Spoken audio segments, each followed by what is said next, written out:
Now, good morning, you all. And now, reaction of non-metallic oxide with base. Reaction of non-metallic oxide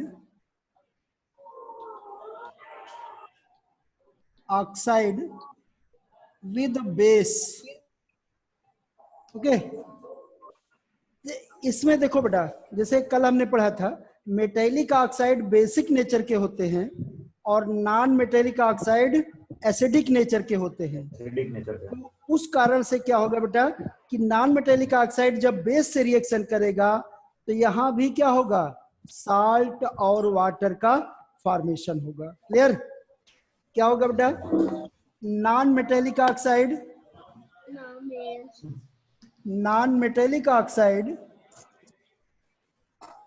plus base, this will give you salt plus water. Clear? Non metallic oxide भी बेटा जब reaction करेगा तो ये भी base से reaction करके salt और वाटर बनाएगा। अच्छा बेटा, किसी एक नॉन मेटेलिक ऑक्साइड का नाम बताओ आप लोग, बोलो किसी एक नॉन मेटेलिक ऑक्साइड का नाम बोलो बेटा। हेलो हेलो हेलो, चलो नहीं सुनाई दे रहा है, कोई बात नहीं। देखो बेटा, नॉन मेटेलिक ऑक्साइड जैसे हो गया sulphur try oxide, this will react with base NaOH। जब NaOH से रिएक्शन करेगा तो ये बना लेगा salt, sodium sulphate plus water, salt और वाटर बन गया। इसी तरह से बाद में खा लो। हेलो, माइक ऑफ कर लो बेटा। इसी तरह से बेटा दूसरा ले लो, मान लो कि आपने कार्बन डाइऑक्साइड ले लिया, NaOH से अगेन रिएक्शन आप करा दो बेस से, this will give you sodium carbonate plus water. तो यहां पर भी बेटा नॉन मेटेलिक ऑक्साइड का जब रिएक्शन बेस से कराओगे तो वो साल्ट और वाटर देता है। क्यों? क्योंकि non metallic oxide acidic nature के होते हैं और जब बेस से रिएक्शन करेगा तो ये भी लाइक न्यूट्रलाइजेशन रिएक्शन होगा, यानी ये भी साल्ट और वाटर का फॉर्मेशन करेगा। ठीक ना? माइक ऑफ कर लो बेटा। हेलो हेलो, जो बात कर लो बेटा म्यूट कर लो माइक, आवाज आ रही है। तो यहाँ पर क्या होगा बेटा, नॉन मेटेलिक ऑक्साइड जब रिएक्शन करेगा बेस से बेटा, तो non metallic oxide acidic nature के होते हैं, इसलिए ये भी न्यूट्रलाइजेशन रिएक्शन की तरह होगा, एसिड बेस रिएक्शन की तरह होगा और साल्ट और वाटर का फॉर्मेशन करेगा। ओके, कोई प्रॉब्लम? नेक्स्ट है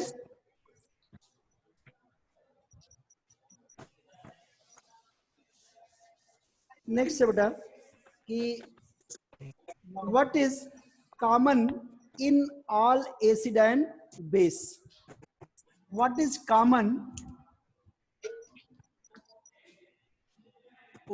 common in acid and bases.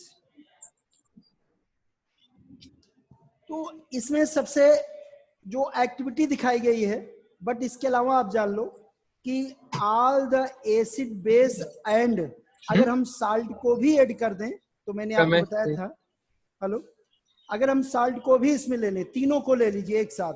Sir आवाज नहीं आ रही है। हेलो, आवाज नहीं आ रही बेटा? हेलो, आ रही है सर। देखो, तो क्या कॉमन होता है ऑल एसिड एंड बेस में? जो टॉपिक है पहले उसी को पढ़ लो, बट इसमें साल्ट को भी आप इंक्लूड कर लोगे। तो all acid and base are formed by, किससे होते हैं? आयंस के द्वारा। Okay, all the acid and base are formed by ions. जैसे याद होगा HCl क्या देता है? H प्लस आयन और Cl माइनस आयन, एसिड हो गया। बेस ले लो NaOH, तो क्या देता है? Na plus and OH minus ion. तो ये सभी क्या हैं? आयंस हैं, ठीक ना? तो हेलो, तो यहाँ पर क्या होगा बेटा कि सब, हेलो आवाज, हेलो, आ रही है सर। देखो बेटा आपके यहाँ नेटवर्क में प्रॉब्लम होगा, यहाँ तो नेटवर्क ठीक है, यहाँ पे है। हेलो हेलो हेलो, आवाज जा रही है बेटा? किसी, देखो बेटा किसी पर्टिकुलर में होगा तो आज थोड़ा मौसम खराब है, हो सकता है कि आपके यहाँ का बारिश हो रही है, वही बता रहे हैं, तो हो सकता है कि आपके यहाँ नेटवर्क वीक हो, प्रॉब्लम होगी। आप देखते रहो, रिकॉर्डिंग में आपको आ जाएगा, अगर आवाज वैसे दिक्कत नहीं होना चाहिए। तो देखो बेटा, रिकॉर्डिंग यूट्यूब पे रिकॉर्डिंग अपलोड किया जा रहा है यूट्यूब पे, अपलोड होगा बेटा। तो यहाँ देखो, सभी एसिड और बेस में कॉमन क्या होता है कि सभी एसिड और बेस में आयंस होते हैं। हालांकि आप साल्ट भी ऐड कर सकते हो बेटा। All acid base and salt are formed by ions. अच्छा, आयन आप 9 में पढ़े होगे बेटा। आयन कोई बता सकता है क्या होता है? बोलो sir, cation and anion charge होता है, पॉजिटिव नहीं, हाउ विल यू एक्सप्लेन कि what do you mean by ion? ठीक है, हाँ बेटा बोलो। Sir, all compound composed of charges called ions. All compounds are not composed of ions. Like carbon dioxide, it is not composed of ions. All compounds are not composed of ions. Okay, but how will you explain ion? 9th में पढ़े होगे कि charged atom or group of atom are known as ions. याद आया बेटा? 9th में आप लोगों ने पढ़ा होगा कि किसी एटम या ग्रुप ऑफ एटम पर, किसी एटम या ग्रुप ऑफ एटम पर अगर चार्ज हो, चाहे वो कैटायनिक चार्ज हो यानी पॉजिटिव चार्ज हो, चाहे एनायनिक चार्ज हो दैट इज नेगेटिव चार्ज हो, तो उसी को आयन बोलते हैं। जैसे देखो, Na आपका एटम है, लेकिन Na प्लस हो जाए तो ये क्या हो गया? आयन हो गया। इसी तरह से क्लोरीन एटम है और क्लोरीन पे निगेटिव चार्ज आ गया तो क्लोराइड आयन हो गया। 9th में आप पढ़ोगे, है ना? तो चार्ज्ड एटम या ग्रुप ऑफ एटम को हम आयंस बोलते हैं। और एक चीज जान लो, इस टॉपिक में एक ही चीज इंपॉर्टेंट है या एक ही चीज आपको बताना है कि व्हाट इज कॉमन। तो क्या बताओगे कि ion is common, that is all acid and bases are formed by ions. इससे हमको क्या बेनिफिट होगा, हमको क्या इससे लाभ हुआ? तो लाभ ये है कि all the acid and base are good conductor of electricity. Clear? All the acid base and salt भी आप ऐड कर सकते हो, are the good conductor of electricity. Why? Because of all these are formed by ions. These ions are responsible for the conduction of electric current. Electricity. अब समझ में आया? जैसे आप इंटेक्स्ट क्वेश्चन में पढ़ोगे तो वहां पर आएगा कि जैसे HCl है, HNO3 है, यानी एसिड वगैरह हैं, these conduct electricity, but glucose है, सुक्रोज है, एल्कोहल है, these cannot conduct electricity. ध्यान दो बेटा। तो आपके क्लास तक, आपके क्लास में अगर कोई भी कंपाउंड दिया है कि एक इलेक्ट्रिसिटी कंडक्ट करता है तो due to presence of ion लिखोगे, अगर नहीं करता है तो due to absence of ion लिख दोगे, आपका आंसर करेक्ट हो जाएगा। क्लियर? जैसे दे दिया कि व्हाई एक्स कंडक्ट इलेक्ट्रिसिटी, क्या लिखोगे? Due to presence of ion. Why Y can not conduct electricity? Due to absence of ion. अब समझ में आया बेटा? आसानी से कर लोगे। एसिड और बेस में कॉमन क्या होता है कि ये एसिड, बात नहीं बेटा, एसिड और बेस क्या बेटा? तो कैसे पता चलेगा इलेक्ट्रिसिटी कंडक्ट कर रहा है? इलेक्ट्रिसिटी कंडक्ट करता है कैसे पता चलेगा? इसके लिए तो सबसे सिंपल रूप है बेटा। क्या करोगे कि जैसे आपने कोई क्या कर दिया, एक कंटेनर ले लिया, ठीक, कंटेनर ले लो और इसी बल्ब को आपने क्या किया, जोड़ दिया, एक इधर कर दो एक इधर कर दो, और यहां से क्या कर दिया आपने कि इलेक्ट्रिसिटी, देखो इसमें मान लो कि आपने क्या किया है, HCl को डिजॉल्व किया है, आपका एसिड है, और इसमें इलेक्ट्रिसिटी का जो पॉजिटिव या नेगेटिव एंड है, इसको डायरेक्ट आप सॉल्यूशन से जोड़ो, आप वायर से नहीं जोड़ रहे हो, ध्यान दो, हमने इसको सॉल्यूशन से जोड़ा है। अब सॉल्यूशन से वायर गया है जो बल्ब को क्या करेगा, ग्लो कर देगा, जला देगा, ठीक ना। यहाँ डायरेक्ट हम इलेक्ट्रिसिटी से नहीं जोड़ रहे हैं, हमने सॉल्यूशन से जोड़ा है बल्ब को, लेकिन इलेक्ट्रिसिटी से पहले सॉल्यूशन में गई और सॉल्यूशन के आयन ने क्या किया कि इलेक्ट्रिक बल्ब को जला दिया, जबकि इसमें सुक्रोज अगर डिजॉल्व कर दो तो वो कंडक्शन नहीं करेगा। अब समझ आया बेटा? तो किसी भी एसिड या बेस को अगर इसमें आप रखोगे तो वो इलेक्ट्रिक सर्किट को कंप्लीट कर देगा और वो ग्लो कर देगी बल्ब। लेकिन अगर किसी जो है ऐसे कंपाउंड को रखोगे जिसमें आयन नहीं होते हैं, कार्बन डाइऑक्साइड है, सल्फर डाइऑक्साइड है, तो ये सभी कंडक्ट नहीं करेंगे। अब समझ में? तो इस तरह से होगा बेटा। किसी के माइक से आवाज आ रही है, थोड़ा आप कर लो, है ना? ठीक, वेरी गुड। आयरन सुक्रोज का फॉर्मूला क्या होता है? क्या बेटा? आयरन सुक्रोज का। आयरन सुक्रोज क्या है? आयरन सुक्रोज माने इसका मतलब फॉर्मूला क्या होता है? फॉर्मूला सुक्रोज का बोलो। Yes sir. सुक्रोज का होता है बेटा C12H22O11 सुक्रोज का होता है, C6H12O6 ग्लूकोज का होता है। ठीक, सुक्रोज है, ग्लूकोज है। Okay, yes sir. तो ये सभी आयन नहीं होते हैं इनमें। और ये क्या बेटा? अगर आयरन सुक्रोज का मतलब करेंगे तो क्या फॉर्मूला होगा उसका? ऐसा नहीं है किसी को तुम कह दो बन जाए, आयरन सुक्रोज से कोई रिएक्शन नहीं करेगा। ठीक, सबका एक नेचर होता है। अभी थोड़ा सा आपको अभी समझने में टाइम लगेगा बेटा, जब 11th वगैरह में आओगे, बट अभी आप बॉन्ड भी नहीं पढ़े हो, तो बॉन्ड वगैरह पढ़ लो, तब आपको हम बताएंगे। ऑर्गेनिक जब पढ़ोगे चैप्टर, उसके बाद ही आपको समझ में आएगा। मेटल और नॉन मेटल में भी आयनिक बॉन्ड है और कार्बन कंपाउंड में कोवैलेंट बॉन्ड है। जब बॉन्ड वगैरह जान जाओगे तभी आपको ये सब समझ में आएगा इसका आंसर। अभी आपको आंसर बताएंगे तब भी नहीं समझ में आएगा, ठीक ना। बट इतना आप जान लो कि अगर कंपाउंड का नेचर सेम होगा तभी रिएक्शन होता है। इसके लिए आप सीधा एग्जांपल जान लो, जैसे तेल है, तेल में पानी मिलाओ तो क्या पानी में डिजॉल्व होगा? No sir. बोलो। नो सर, नहीं होगा। क्यों? क्योंकि वाटर का और आयल का नेचर अलग होता है। इसी तरह से आयरन और सुक्रोज का नेचर अलग है, और नेचर अलग होगा तो दोनों आपस में रिएक्शन नहीं करते हैं बेटा। अब समझ में?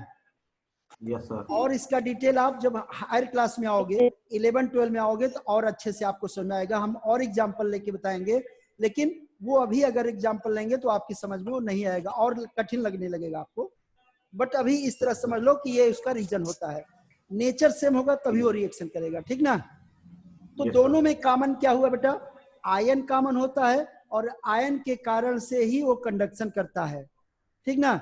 और एक चीज जान लो बेटा कि सभी एसिड बेस और साल्ट, एसिड बेस और साल्ट गुड कंडक्टर होते हैं due to presence of ion, और अगर किसी को दे दिया कि नहीं कंडक्शन कर रहा है तो due to absence of ion हो जाएगा। एक चीज। दूसरा, प्योर वाटर, ये क्वेश्चन बड़ा पूछा जाता है, ध्यान दो बेटा कि प्योर वाटर और रेन वाटर हो गया, दो वाटर है, तो pure water is unable to conduct electricity while the rain water is able to conduct electricity. ध्यान दो बेटा, ये क्वेश्चन कई बार पूछा गया है कि why the pure water can not conduct electricity while the rain water is able to conduct electricity. तो रीजन क्या होगा कि pure water does not contains ion, यहां भी वही कहोगे, प्योर वाटर में आयन नहीं होगा, इसलिए वो इलेक्ट्रिसिटी को कंडक्ट नहीं करेगा। बट रेन वाटर कंडक्ट करता है, क्यों? because rainwater contains impurities of base and salt. अब समझ में आया बेटा? जो रेन वाटर होता है, और बता दीजिए। सर एक बार और रिपीट कर दीजिए, आवाज कट रही थी। ठीक बेटा, ध्यान दो यस सर। कि जो रेन वाटर होता है बेटा, रेन वाटर में इम्प्योरिटी होती है किसकी? एसिड, बेस और साल्ट की, और यही साल्ट आयन देते हैं और वो आयन के कारण से इलेक्ट्रिसिटी कंडक्ट होती है। जबकि जो प्योर वाटर होता है उसमें आयन एब्सेंट होते हैं और आयन एब्सेंट होने के कारण से प्योर वाटर इलेक्ट्रिसिटी को कंडक्ट नहीं कर पाता है। अब रीजन समझ में आया कि due to absence of ion pure water can not conduct electricity. But क्या बताओगे? Rain water contains impurities of acid, base and salt which gives ion so able to conduct electricity. अब समझ में आ गया बेटा? Yes sir. अब है सर प्योर वाटर वो डिस्टिलेशन वाला ही ना कर रहे हैं सर? प्योर वाटर कौन सा? Distilled water. प्योर वाटर का मतलब है डिस्टिल्ड वाटर बेटा, ठीक ना? जो आप टेप से निकालते हो, टेप वाटर आपका ड्रिंकिंग वाटर जो है, that one is not pure water, है ना बेटा? हेलो, जो प्योर वाटर होता है बेटा वो क्या? Sir, I want to ask you, may I ask? Yes, you may ask your question. Sir, what happen when metal carbonate react with acid? तो this is already explain by us कि when metal carbonate react with acid they gives. Sir, network नहीं था। Network नहीं था तो network नहीं था तब भी देखो उसमें क्या बताया गया था बेटा कि when metal carbonate react with acid they gives salt, water and carbon dioxide. Now see, take the one example of metal carbonate, that is sodium carbonate, Na2CO3. When it react with acid like HCl, this will give you sodium chloride salt plus carbon dioxide and plus water. So when any metal carbonate react with acid, this will give you salt, carbon dioxide and water. Same reaction will take place with all type of carbonates. Clear? Anything more? Yes, sir. So this is a reaction of, yes. एक और example है, nitric acid react with sodium carbonate. Nitric acid react with sodium carbonate, so no problem. Na2CO3 plus 2HNO3, nitric acid. Then this will give you sodium nitrate. जो acid होगा बेटा उसी के according salt बनेगा, और plus carbon dioxide and water again. Okay, this is sodium chloride and this is sodium nitrate. Clear? Yes sir, thank you sir. Now see the next topic कि what happens when acid and base dissolves in water. What happens when acid and base dissolves in water. आपने Arrhenius concept में भी पहले भी पढ़ा है कि क्या होता है जब एसिड या बेस को आप वाटर में डिसॉल्व करते हो। तो जो पहले पढ़े हो उसके आधार पर क्या कह सकते हो, वही चीज यहां पढ़ना है कि what happens when acid and base dissolves in water। बोलो, अरहेनियस कॉन्सेप्ट में आपने क्या पढ़ा है कि जब एसिड कौन होता है जिसको वाटर में डिसॉल्व करने पर क्या दे दे बेटा? H+ ion. और बेस कौन होता है जो वाटर में डिसॉल्व करने पर OH- आयन दे। तो वही चीज तो यहाँ भी पूछ रहा है कि क्या होता है जब किसी एसिड या बेस को हम वाटर में डिसॉल्व करते हैं। What happens when we dissolve acid or base in water? It means that कि when we dissolve acid in water, this gives H+ ion, and when we dissolve base in water, it gives OH- ion। Clear?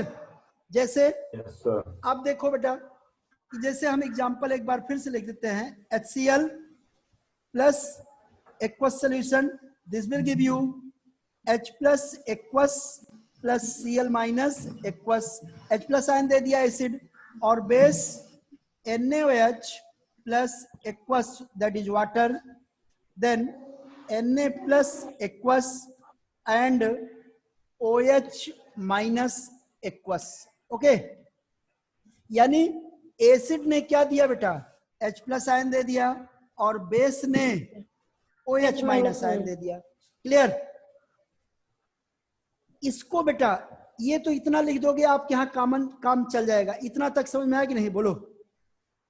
Yes sir. Yes, अब देखो, अब इसको हम थोड़ा एक चीज और जान लो बेटा, ये एक्चुअल रिप्रेजेंटेशन नहीं है। जैसे मैंने कई बार आपको कहा है कि आपका क्लास अभी छोटा है, तो धीरे धीरे किसी चीज को सीखा जाता है। जैसे मान लो कि आप वही चीज पढ़ते हो जो LKG में पढ़े हो, जो नंबर 1 to 100 पढ़े हो, उसी नंबर से पूरा मैथ लगाते हो कि नहीं लगाते हो? लेकिन जो मैथ 10th में है, क्या LKG में दे दिया जाता तो लगा लेते? नहीं आता है कि नहीं? तो सेम उसी मैनर में क्या होता है बेटा, आवाज कट रही है बार बार। आपके यहाँ नेटवर्क में प्रॉब्लम होगा बेटा, यहाँ तो क्लियर आवाज है ना? यस सर, आपका क्लियर है एकदम। कहीं आपके यहाँ Yes, नेटवर्क sir, प्रॉब्लम होगा, कोई बात नहीं, हम कई बार रिपीट कर देंगे, छूटा होगा तो आपको सुनाई दे देगा बेटा, है ना? नेटवर्क कई जगह खराब होगा, इस समय आज बरसात हो रही है सुबह से ही। तो यहाँ पर क्या होगा बेटा, ये आपका आपके क्लास तक काम चल जाएगा। हम आपको थोड़ा सा इससे हायर लेवल की बात करते हैं कि एक्चुअल में कैसे H प्लस आयन एग्जिस्ट करता है सोल्यूशन में, ठीक ना? जैसे वाटर में डिजॉल्व करेंगे तो एक्चुअल कैसे होगा, आर करके मैं आपको समझाता हूं। देखो, अगर HCl ये है तो वाटर में डिजॉल्व करें, हम वाटर सहित दिखाते हैं, तो ये एक्चुअल में क्या बनता है, H3O प्लस, या यही क्या होता है, H प्लस आयन, और प्लस Cl माइनस आयन देगा। इसी तरह से देखो बेटा, H प्लस आयन वाटर में कैसे एग्जिस्ट करता है, H3O plus ion. H3O plus ion को कहते हैं हाइड्रोनियम आयन। ये कैसे बनता है इसको आप देखो, जो H2O है बेटा, ये एसिड के H प्लस आयन से रिएक्शन करता है और ये चेंज हो जाता है H3O प्लस आयन, और इस आयन को बोलते हैं हाइड्रोनियम आयन। ठीक, ये केवल जानकारी के लिए है आपकी क्लास में, आपको समझ में आए तो अच्छी बात है, नहीं भी समझ में आता है तो आप आगे क्लास में पढ़ोगे, बट एक्चुअल में यही होता है, ठीक ना? क्या होगा बेटा, HCl को जब आप वाटर में डिजॉल्व करोगे तो जो H प्लस आयन है वो H3O plus ion that is hydronium ion के रूप में एग्जिस्ट करता है। और कैसे बनता है, वाटर के साथ H प्लस आयन रिएक्ट करके H3O प्लस आयन के रूप में आ जाता है और ये हाइड्रोनियम आयन होता है। ओके, इसी तरह से NaOH वाला देख लो, NaOH जब H2O के साथ रिएक्शन करेगा तो ये दे देगा Na plus plus H3O2 minus R OH minus. Okay, OH minus water में H3O2, इसको बोलते हैं हाइड्रोक्सोनियम आयन। ओके, हाइड्रोक्सोनियम आयन बोलते हैं। इस तरह से ये दोनों आयन के रूप में एग्जिस्ट करते हैं। OH माइनस H3O2 माइनस के रूप में एग्जिस्ट करता है और H plus ion H3O plus के रूप में एग्जिस्ट करता है। बट ये केवल और केवल आपकी जानकारी के लिए है।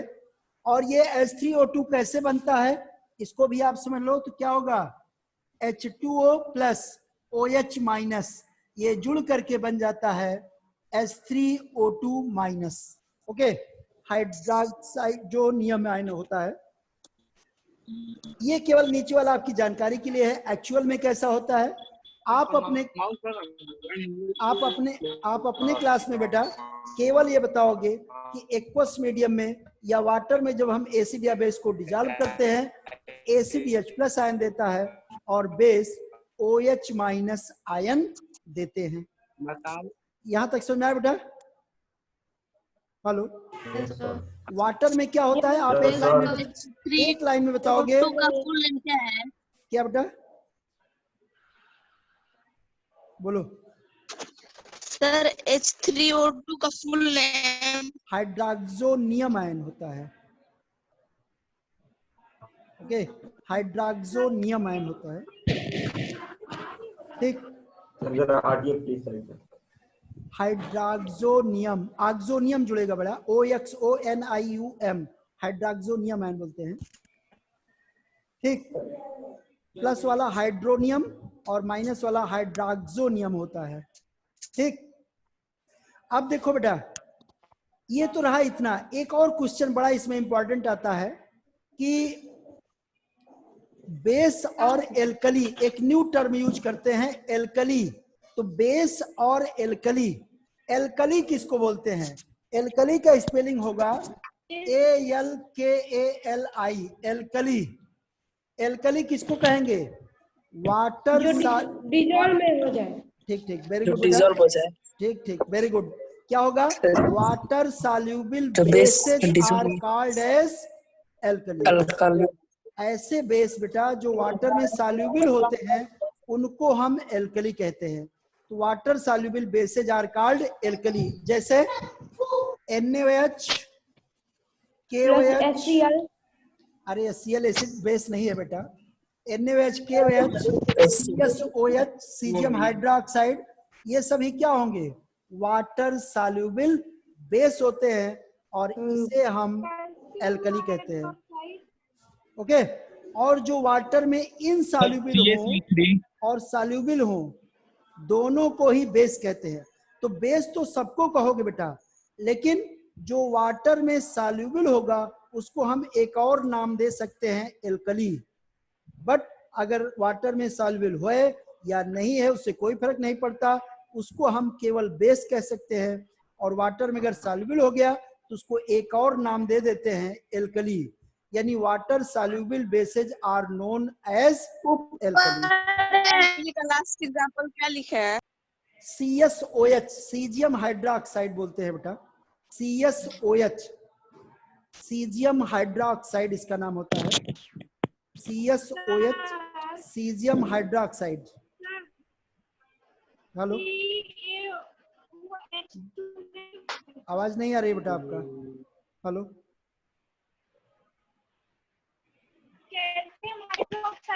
नहीं बोला जाता है। अरे कैल्शियम हाइड्रोक्साइड है, मैग्नीशियम हाइड्रोक्साइड है, वो भी एल्कली होगा बेटा। जितने हैं सबका एग्जांपल नहीं लिखा जा सकता ना बेटा, दो तीन आप एग्जांपल दे सकते हो। मैग्नीशियम हाइड्रोक्साइड है, कैल्शियम हाइड्रोक्साइड है, they are also water soluble in nature and are alkali in nature. Okay, आप उनको भी लिख सकते। क्या बेटा? प्लीज सर, हो गया। अब देखो एक चीज और जान लो, इसी में आता है कि जब एसिड में बेटा वाटर को ऐड करते हैं तो होगा क्या कि जैसे जैसे हम वाटर को ऐड करते जाएंगे उसमें H+ आयन या बेस को ऐड करोगे तो OH- आयन है, उनकी नंबर क्या होगी? कम होती जाएगी। ओके, ये ध्यान दो बेटा, बड़ा इंपॉर्टेंट टॉपिक है, पूछा भी जाता है कि when we add water in acid, number of H+ ions are decreases continuously, and when we add water in base, number of OH ions are decreases continuously। अच्छा, इसमें एक चीज और बताएं, अगर एसिड में 100 H+ आयन रहे तो वाटर ऐड करने से कम कैसे हो गए, कहाँ चले गए? ये भी तो आपके दिमाग में कुछ आता है। उसे समझ में आया बेटा? मेरे कहने का मतलब क्या है?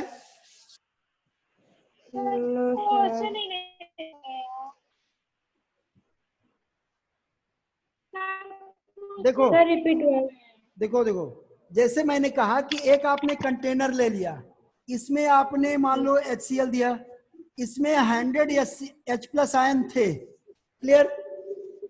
इसमें 100 अगर H+ आयन थे तो अगर हम इसमें जो है वाटर ऐड करेंगे तो ये number of H+ ion continuously decrease करेंगे।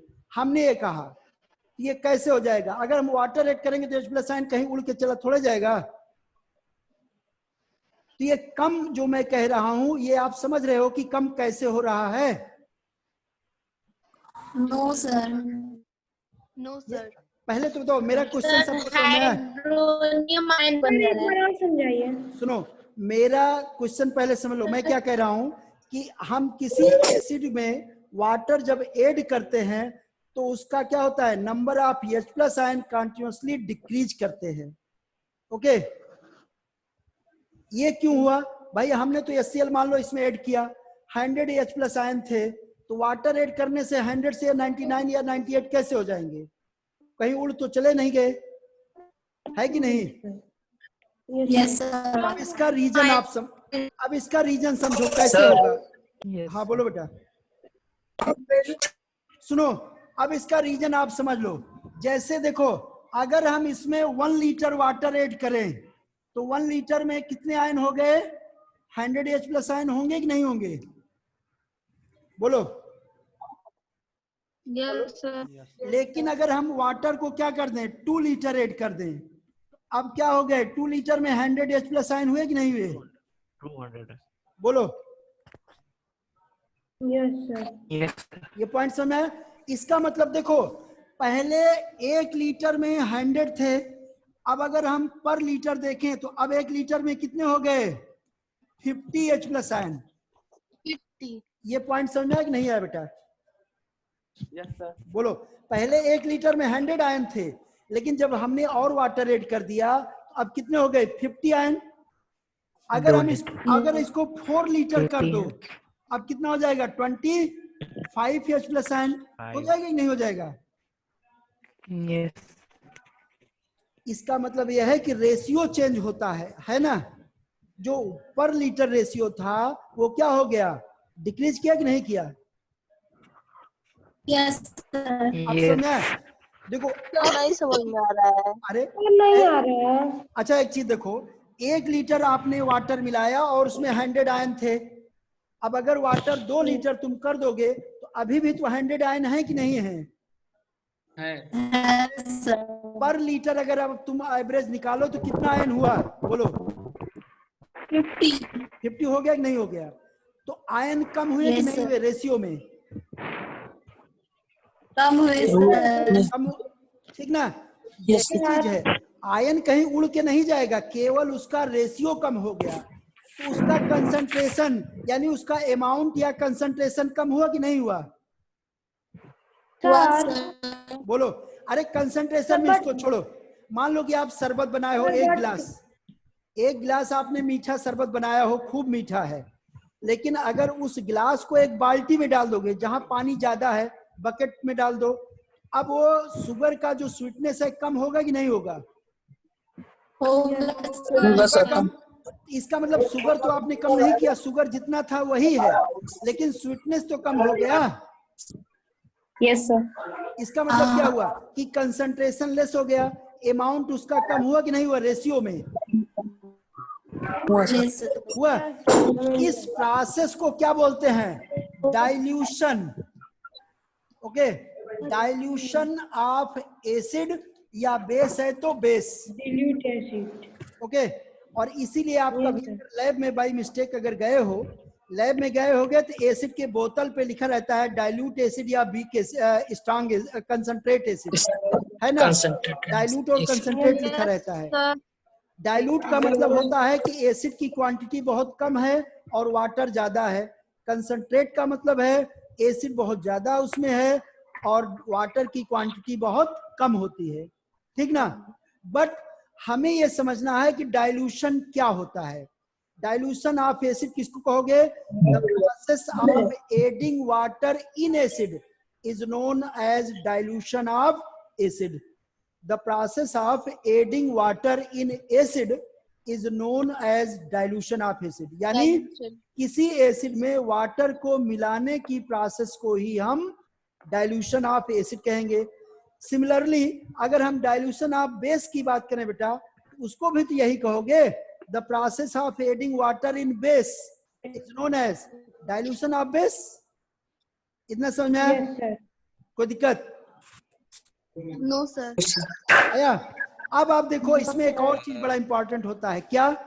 The process of dilution of acid specially is highly exothermic in nature. Okay, Heat produce. dilution of acid या the process of dilution of acid is highly exothermic in acid. Especially सभी acid में highly नहीं होता है, लेकिन H2SO4 में सबसे अधिक होता है। Highly. ठीक ना बेटा? सल्फ्यूरिक एसिड का जो एक्सोथर्मिक प्रोसेस है या डाइल्यूशन है, वेरी डेंजरस होता है, वेरी एक्सोथर्मिक होता है, हाईली एक्सोथर्मिक होता है और वो डेंजरस लेवल तक होता है। ठीक ना? तो फिलहाल आप जान लो, the process of dilution of acid is exothermic in nature. So during dilution care should be taken and always be add water in acid drop wise with constant stirring। ध्यान दो बेटा, डाइल्यूशन करते समय हमें क्या करना चाहिए? देखो, डाइल्यूशन करते समय क्या करोगे?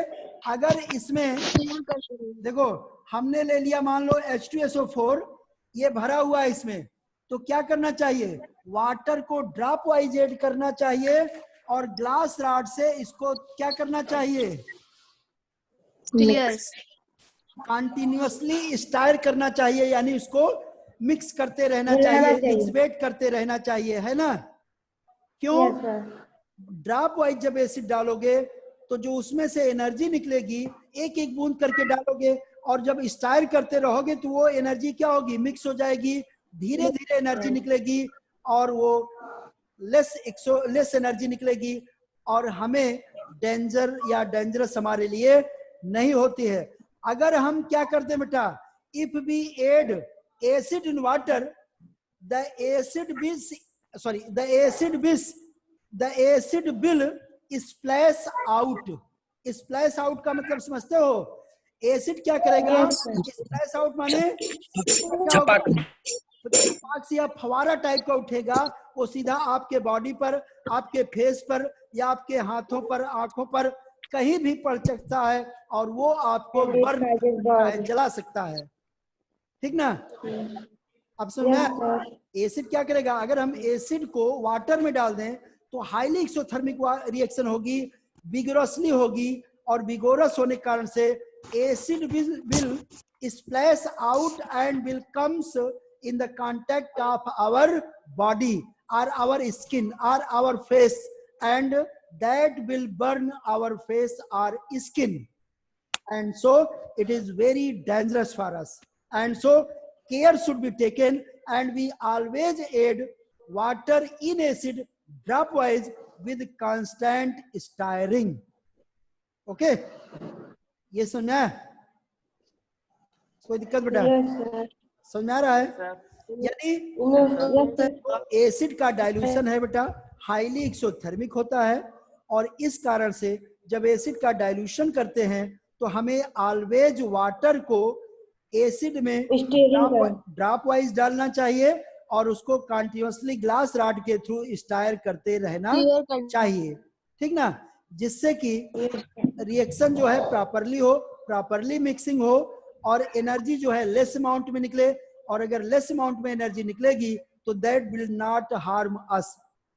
If we add acid in water तो the reaction will take place violently, vigorously, and the acid will splash out our body or our skin or our face, and we will burn from acid. And so care should be taken and we always add water in acid dropwise with constant stirring. Clear? कोई दिक्कत बेटा किसी को? Yes, sir. Sir No, sir. Sir तो इस तरह से बेटा ये रहा कि एसिड में हम वाटर या बेस में वाटर को ऐड करते हैं तो क्या होता है। तो पहले हमने क्या देखा, इसमें मात्र 3 पॉइंट इंपॉर्टेंट हैं। एक,